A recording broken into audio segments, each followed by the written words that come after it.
வணக்கம். இது நியூஸ் 7 தமிழின் கேள்வி நேரம். இந்த நிகழ்ச்சியின் மூலமாக மீண்டும் உங்களை சந்திப்பதில் மிக்க மகிழ்ச்சி. நான் செந்தில். நம்மை சுற்றி நடக்கும் நிகழ்வுகள், அந்த நிகழ்வை நகர்த்தும் அடிப்படை, அதன் பின்னணியில் இருக்கும் அரசியல், இது குறித்த விவாதம். இது கேள்வி நேரம்.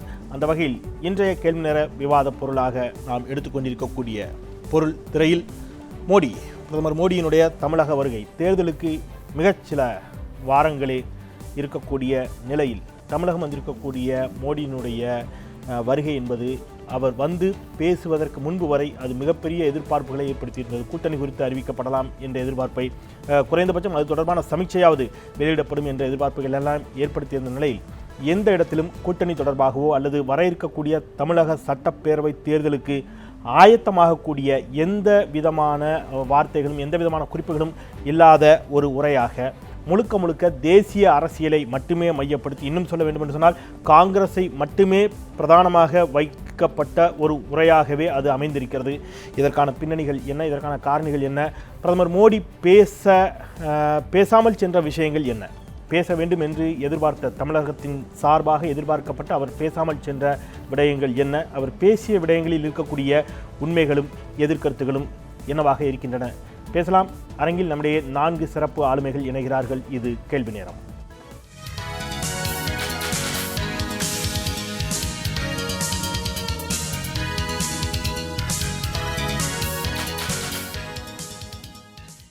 அரங்கில் நம்முடைய அரசியல் விமர்சகர் வழக்கறிஞர் திரு ரவீந்திரன் துரைசாமி இணைகிறார். வணக்கம், வரவேற்கிறேன்.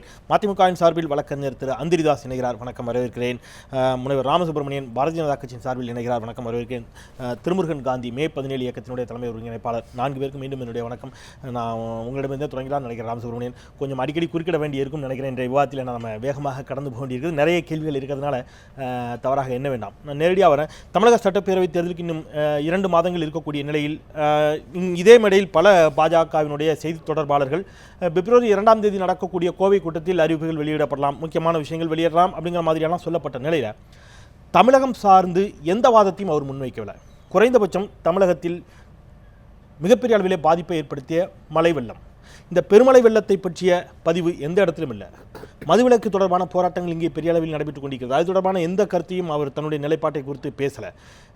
தேர்தலுக்கு தயாராவது குறித்த எந்த சமீட்சையும் இல்லாமல் தேசிய அரசியலை மட்டுமே மையப்படுத்தி பேசி சென்றிருப்பது அப்படிங்கிறது ஒரு எல்லா கேட்டையும் ஓப்பனாக வச்சுருக்கோம். இன்னும் யாரும் எங்களை அழைக்கலை, யார் அழைத்தாலும் சேரக்கூடிய மனநிலையில் இருக்கிறோம். ஒரு தெளிவற்ற ஒரு குழப்பமான மனநிலையில் பாஜக இருப்பதை காட்டுகிறதா? இல்லை, அப்படி அர்த்தம் இல்லை. இன்றைக்கி வரும்பொழுது நீங்கள் இப்படி பேசுகின்றீர்கள்.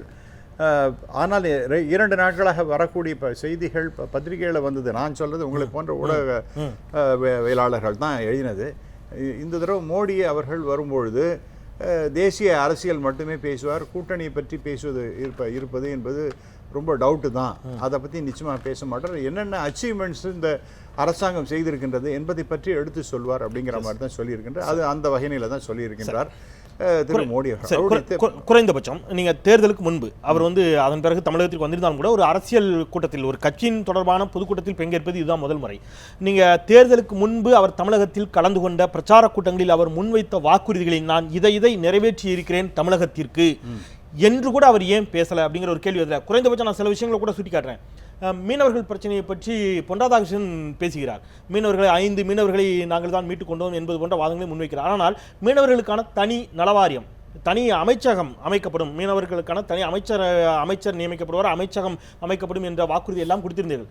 அதெல்லாம் என்ன ஆயிற்று? அதையெல்லாம் மக்கள் மறந்து விட்டார்கள் என்று முடிவு செய்து விட்டார்கள். அதாவது நீங்கள் நிறைய குறிக்கணுங்களா, அதை பற்றி ஒன்றுமே ப்ராப்ளம் இல்லை. உயர்திரு மோடி அவர்கள் தனியாக ஒரு அமைச்சகம் வைப்பேன் என்று ஒண்ணுமே சொல்லல. சுஷ்மா ஸ்வராஜ் நேரடியாக சொல்லி சென்றார். கேளுங்க, வண்டலூரில் நடைபெற்ற பொதுக்கூட்டத்தில் மோடியும் இதை தெரிவித்தார். இல்ல மோடி தனி அமைச்சகம்னு சொல்லவே இல்லை. ஏன்னா நான் மோடி அவர்கள் பேசிய கூட்டத்தில் நான் கலந்து கொண்டவன். நான் இன்னைக்கு எனக்கு போக முடியாத காரணம் எனக்கு உடல்நிலை சரியில்லாதனால் நான் வர இயலவில்லை என்று என்னுடைய கட்சி மேலிடத்தில் நான் சொல்லிவிட்டேன். ஆனால் இன்னைக்கு அவரை பேசிய பேச்சு என்பது தேசிய அரங்கிலே நடக்குகின்ற ஒரு செய்தி ஒன்று. இது முதல் முறையாக அவர் வரப்போறதில்லை. இன்னும் சொல்ல போனால் திஸ் இஸ் த தொடக்கம். இதுதான் இன்னைக்கு ஆரம்பமாக இருக்கின்றது. பல்வேறு இன்னும் விஷயங்கள் பேசுவார்னு எதிர்பார்க்கலாம். ஆமா, நிச்சயமா சரி, அப்ப நான் இதை எப்படி எடுத்துக்கலாமா? இன்னும் கூட்டணி முடிவாகாத நிலையில் திமுகவையோ அதிமுகவையோ நேரடியாக விமர்சிப்பதற்கு தமிழகத்தினுடைய பிரச்சனைகளை குறித்து ஒரு கருத்து தெரிவிக்கின்ற பொழுது அது நேரடியாக திமுகவையோ அதிமுகவையோ குறிக்கக்கூடியதாக மாறிவிடும் சூழல் நிச்சயமாக இருக்கிறது. நீங்க எந்த பிரச்சனை எடுத்து பேசினாலும் இந்த ரெண்டு கட்சிக்கு ஏதோ ஒரு இடத்துல தொடர்பு இருக்கும். அதை தவிர்க்க வேண்டும். கூட்டணி முடிவான பிறகு நம்முடைய நிலைப்பாட்டை தெளிவாக எடுக்கலாம்ங்கிற ஒரு முடிவில் இருக்கிறீங்களா சார்? ஒரு விஷயம், கூட்டணி வருகின்றது வரல அப்படிங்கிறது தட் இஸ் செகண்டரி இஷ்யூ. ஏன்னா இதை பற்றி உயர் திரு பொன் ராதாகிருஷ்ணன் அவர்களும் எங்களுடைய தலைவர் டாக்டர் தமிழிசை அவர்களும் ரொம்ப சொல்கிறாங்க, எங்களுக்கு கூட்டணி அவசியம் வந்தால் வரட்டும், ஆனால் அவங்களை நம்பி தான் நாங்கள் கட்சியை நடத்துகிறோம், தேர்தலை சந்திக்க போகின்றோம் என்ற வகையிலே நாங்கள் பேசவில்லை. இதை ரொம்ப தெளிவாக இரண்டு பேருமே எடுத்து வைத்திருக்கின்றார்கள்.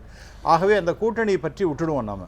ஏன்னா இது வந்தாலும் வராட்டாலும் வந்தால் எங்களோடு, வராவிட்டால் நீங்கள் இல்லாமல் அப்படிங்கிற மாதிரி தான் எல்லா கட்சிக்கும் அதான் வழி. வர வழி வந்தா கூட்டணி, வரலைன்னா தனியாக தான். அப்படி அர்த்தம் இல்லை.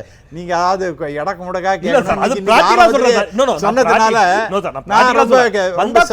சிரிப்பா தான் நான் எடுத்துக்கொள்கிறேன். நான் ஒண்ணு சண்டைக்கு போறதுக்காக நான் உங்கள்கிட்ட என்ன கேட்கிறேன்னா, இப்போ பங்களாதேஷ் எல்லை பிரச்சனை தொடர்பாக எல்லாம் கோயம்புத்தூரில் பேசுகிறார்.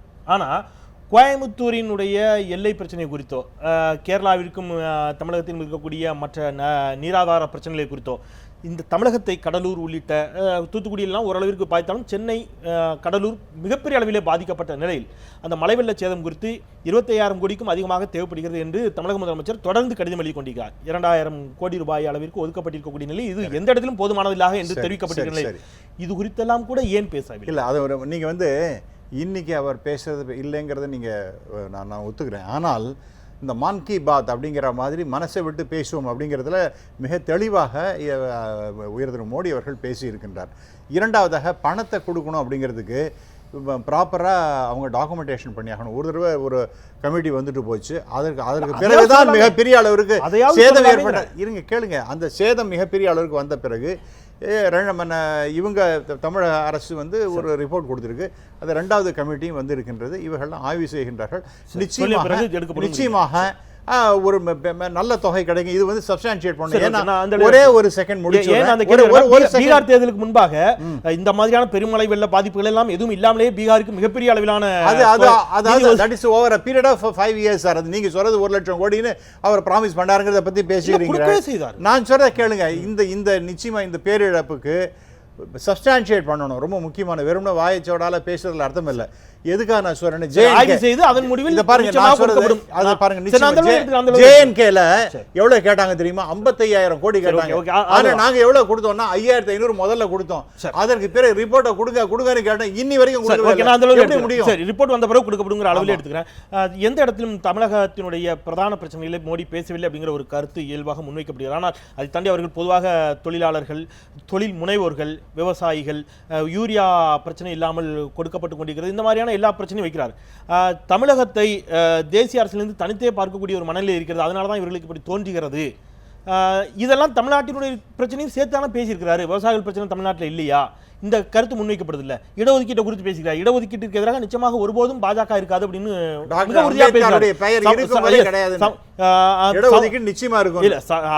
அம்பேத்கரை மட்டும் மையப்படுத்தல. அம்பேத்கர் பேர் இல்லாம போன நிலைமையில இடஒதுக்கீடு இருக்காதாங்கிற கேள்விலாம் வரும். இடஒதுக்கீடு என்பது அதற்கான தேவை. கடைசி ஒடுக்கப்பட்டவர்கள் இருக்கக்கூடிய வரைக்கும் அது தேவை. அது ஒரு பெரிய வாதம். என்னுடைய கேள்வி என்பது, சமூக நீதி பேசக்கூடிய தமிழகத்தில் இடஒதுக்கீடு குறித்தெல்லாம் அவர் பேசத்தானே செய்யறாரு. நீங்கள் தனித்து பார்க்கிறார்கள் அப்படிங்கிற வாதம் வைக்கப்படுகிறது. நீங்க எப்படி பாக்குறீங்க?